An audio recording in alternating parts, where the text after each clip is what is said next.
যেখানে রাম মন্দির করা রয়েছে, বজরংবলীর মূর্তি রয়েছে, জটায়ু রকের এই স্কাল্পচারটা তো রয়েইছে।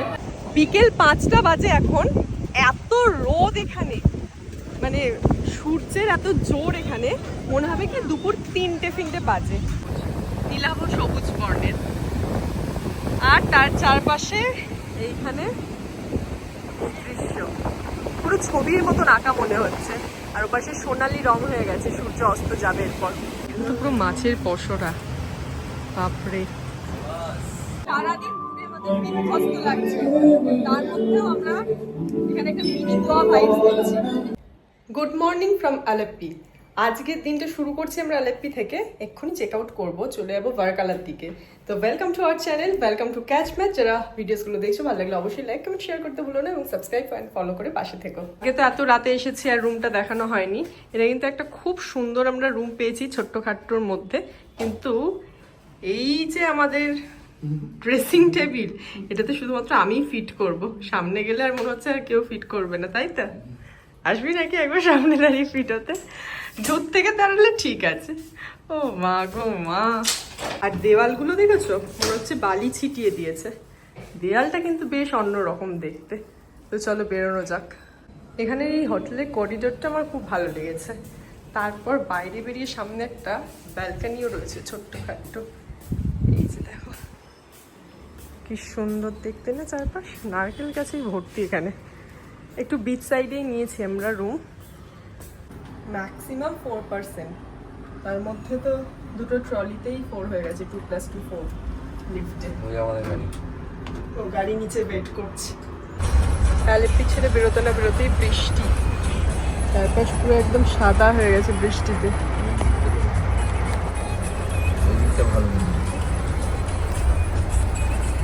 বাপরে বাপ বৃষ্টি। আমরা এখন এসেছি জটায়ুজ আর্ট সেন্টারে। সেখানে রোপওয়ে করে উঠবো বলে এরকম একটা জায়গায় এসেছি যেটাতে একটা এয়ারপোর্ট ভাইবস। বাইরে থেকে দেখে তো এই যে 555 পার হেড টিকিট, সেটা আমার ভ্যালু ফর মানি লাগছে। দেখা যাক কী হয়। ফার্স্ট ফ্লোরে উঠে তারপর আবারও সিঁড়ি ভেঙে উঠে এই যে রোপওয়ে বোর্ডিং লেখা আছে, এখান থেকে আমরা রোপওয়েতে চাপবো। বলেছি না এয়ারপোর্ট ভাইবস, দেখো রোপওয়ে বোর্ডিং বলে লেখাও রয়েছে। রোপওয়ে থেকে জটায়ু রোকের ফিরে এরকম আসুক, ফিরে দেন আমরা উঠছি। কেবল কার চলে এসেছে, এইবার আমাদের পালা যাওয়ার। চারপাশ পুরো সবুজ জঙ্গল, পাথর কেটে কেটে তৈরি হয়েছে।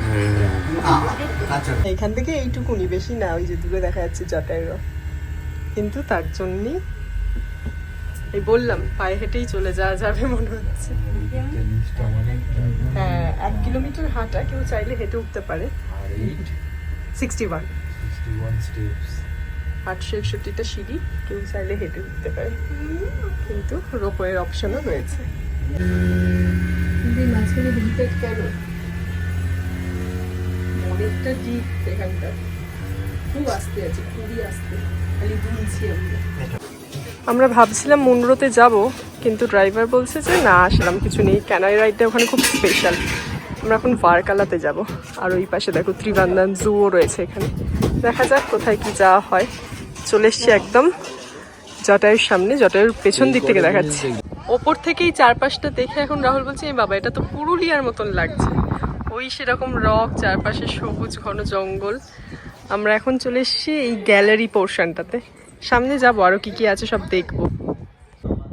এখানে রয়েছে রাম মন্দির, আর সামনে হনুমানজি বসে, শ্রীরামের প্রায়ের ছাপ এখানে। আর সেখানে টাকা ভরে গেছে, টাকার চোটে রং একদম শেষ, তবু টাকাগুলো বের করেনি। চারপাশ জুড়ে এই দৃশ্য। এপাশে ছিল মন্দির, আর এই পাশে জটায়ু রক। এই জটায়ু রক জায়গাটার মাইথোলজির সাথে কানেকশন রয়েছে।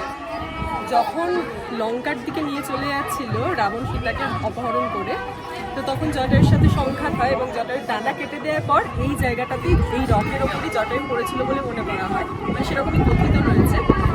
তারপর রাম লক্ষ্মণ যখন সীতার খোঁজে বেরিয়েছিলেন, তখন এই জায়গাটা থেকে জটায়ুকে উদ্ধার করেন এবং মৃত বলে পাওয়া যায়। তারপর উনি বলেন যে রাবণ ডিরেক্ট সাউথের দিকে চলে গেছে সীতামাকে নিয়ে, তো এখানেই ওনার দেহত্যাগ হয়। তো এই জায়গাটা পরে কেরালা গভর্নমেন্ট ট্যুরিজমের আন্ডারে দিয়ে দেয় এই জায়গাটাকে। কত দেখলাম 65 একর জমি। তারপর সেই জায়গাটা এই স্কাল্পচারটা তৈরি হয়, যেখানে রাম মন্দির করা রয়েছে, বজরংবলীর মূর্তি রয়েছে, জটের ডকের এই স্কাল্পচারটা তো রয়েইছে, তার সাথে শ্রীরামের পায়ের ছাপও রয়েছে এখানটাতে। এইটা হচ্ছে এই জায়গার বিশেষত্ব। চারপাশটা এরকম সুন্দর করে সাজানো একটা টুরিস্ট পয়েন্টও হয়ে গেছে। এইটা মেইনলি বিশেষত্ব এই জায়গাটা। এখানে ব্যবস্থাপনা খুবই ভালো, সমস্ত কিছু লাইন মেনটেন করে ওপর থেকে নিচে নামানো, নিচ থেকে ওপরে তোলা।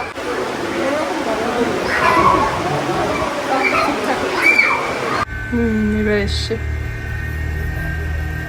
গেমটা হেভি, কিন্তু এই গেম জোন রয়েছে এখানে একটা। হাই হাই, এখানে আমাদের টোকেন নাম্বার শো করছে আর রাহুল গেছে ওই পাশে আমাদের খাবার আনতে। এখানে কিচ্ছু নেই ধোসা টোসা ছাড়া, ম্যাগি একটা দেখলাম ঠিকঠাক, তো সেটাই অর্ডার দিয়েছি। আজ আমরা ঠিক করেছি যে লাঞ্চটা ম্যাগি দিয়েই করবো, তার কারণ আর ধোসা টোসা খেতে ইচ্ছা হচ্ছে না। পুরি ছিল, পুরি সবজি, কিন্তু ও বলেছে না এটাই খাওয়া হোক। এইভাবেই আমাদের কেরালা জার্নি কেটে গেল, এটা ওটা দিয়ে লাঞ্চ ডিনার করে, আর মাত্র 3 দিন।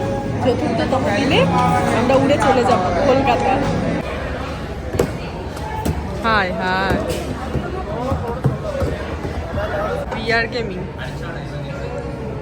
VR গেমিং এ মজা হয়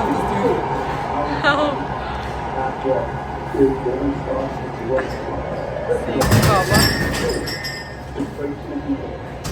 আমাদের ওখানে গ্লাস কালার গেম, এখানে কি দিয়েছে গ্লাস না, এগুলো কি ক্যান ছোট ছোট, কোথায় ফেললো?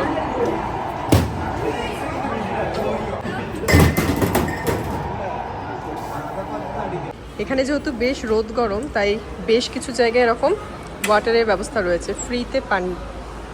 প্রায় 1টার দিকে এসেছিলাম, এখন 4টে বাজতে যায়। জটায়ু আর্ট সেন্টার থেকে আমরা এখন বেরোচ্ছি খাওয়া দাওয়া করে ঘুরে ফিরে। এ পাশটা জুড়ে হাই ক্লিফ, বোল্ডার্স, আর সামনে রয়েছে একদম আরব সাগর। আমরা এসেছি বারকালা নর্থ বিচে। বারকালাতে বিচের সাথে সাথে বিচ লাইফ মানে নাইট লাইফটা খুব প্রসিদ্ধ এখানে। বিকেল 5টা বাজে এখন, এত রোদ এখানে, মানে সূর্যের এত জোর এখানে, মনে হবে কি দুপুর 3টে বাজে। সন্ধে হতে হতে এখানে 7টা, অন্ধকার হতে হতে 7টা 15, 20 এরকম। এখানে পুরো বালি বালি, একদম প্রপার যেরকম বালি হয়।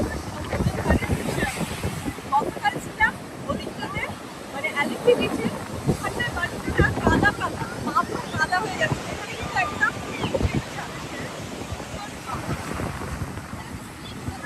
ওই পাশে সমুদ্রের জল কখনো এখানে চলে এসেছিল, সেই জল আর বেরোয়নি। এখানে একটা ছোট্ট ওয়াটার রিজার্ভারের মতন হয়েছে। সাউথ বারকালা বিচে ঢোকার মুখেই দেখো, এটা কিন্তু বোতল দিয়ে তৈরি করা হয়েছে পুরো এই ডলফিনটাকে। পুরো একটা গোয়া গোয়া ফিল আছে না চারপাশটায়। চলে এসেছি এবার আমরা ব্ল্যাক স্যান্ড বিচে, যেখানে একেবারে চান করা যায় না। এইটার মধ্যে যদি আমি এখন রাহুলকে ঠেলে ফেলে দিই কেমন লাগবে?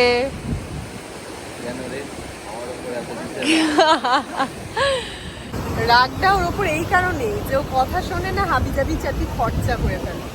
কি আর বলি বলো, এখানে বেশিরভাগ অংশটা জুড়ে এরকম একদম কালো বালি, আর ঠিক চিপসের প্যাকেট, বোতল, কিছু না কিছু থাকবেই। এই করে করেই বীজগুলো নোংরা হয় বেশি।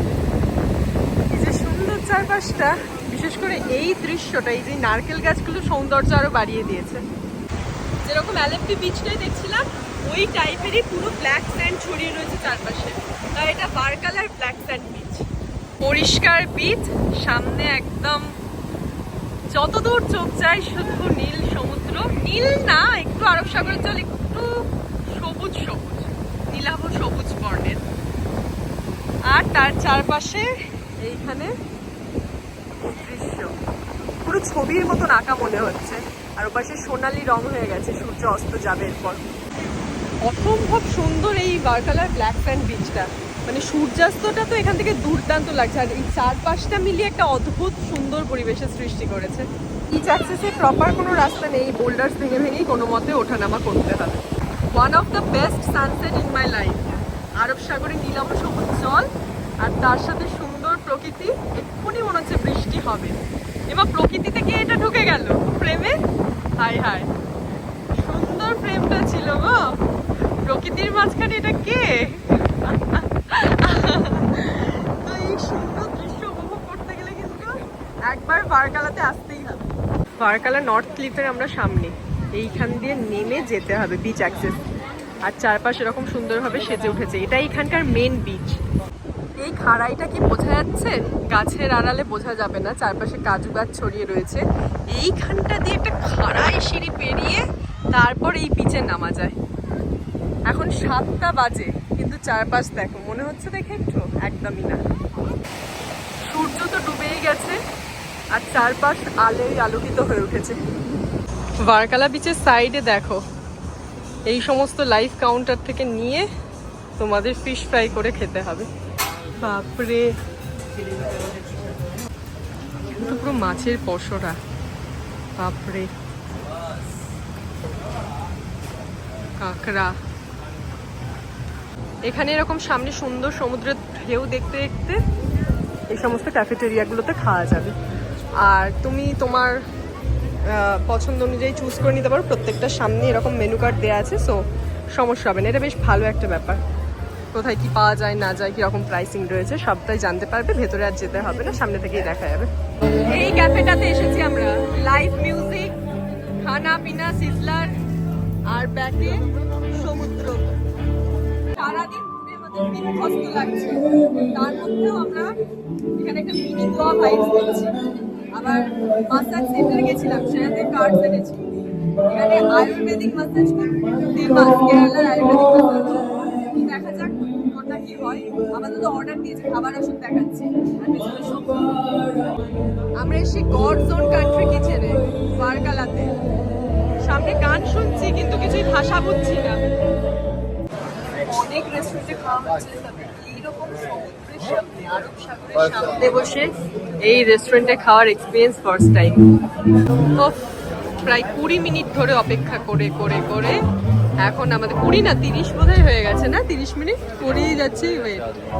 এত লেট করছে, করে আমাদের ফাইনালি শেজওয়ান চিকেন নুডলস দিয়ে গেছে। খেয়ে দেখা যাক। আজকের জন্য এটাই আমাদের রুম, কোজি ছোট্ট খাট্ট রুম। এখানে প্রত্যেকটা রুমগুলোতে এরকম সুন্দর পেন্টিংস রয়েছে। আমাদের রুমের বাইরে তো আবার এইরকম সুন্দর জায়গা, চারপাশটা। ও আবার কি করছে ওই দেখো, ও জানলা তুলছে। অসাধারণ একটা সন্ধে কাটিয়ে চলে এসেছি। খুব কাছেই একটা হোটেলে চেক ইনও করে গেছি। এখানে না রুম রেন্ট খুবই সস্তার হোটেল, কারণ এখানে প্রচুর রিসর্ট রয়েছে। আমরা কি থাকছি জানো, মুন ওয়েভস বিচ রিসর্ট এরকম নাম। তো এখানে প্রচুর হোমস্টে, হোটেল, রিসর্ট এই সমস্ত থাকায় যে রেট যতটা মনে হতে পারে সমুদ্রের ধারে বলে অনেক বেশি, বাট সেটা একেবারেই নয়।